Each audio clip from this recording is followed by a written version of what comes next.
আর যারা হয়তো এবার কৃতকার্য হতে পারেনি বা ফেল করেছেন তাদেরকে আমি বলবো যে এখানে মন খারাপ করার কিছু নেই।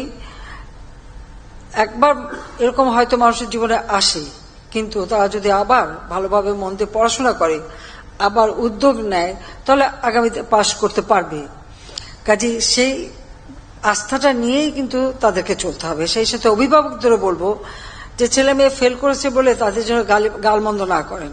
তার কারণ হচ্ছে যে ফেল করছে তার নিজেই তো মনের কষ্ট, তো বাবা মা সেখানে আবার আরো কষ্ট কেন দেবে? বরং তাদেরকে সান্ত্বনা দিয়ে তারা যাতে আরো মনোযোগ দিয়ে পড়াশোনা করে সেই দিকেই তাদের দৃষ্টি দেওয়া উচিত, তাদের সহানুভূতি দেখানো উচিত।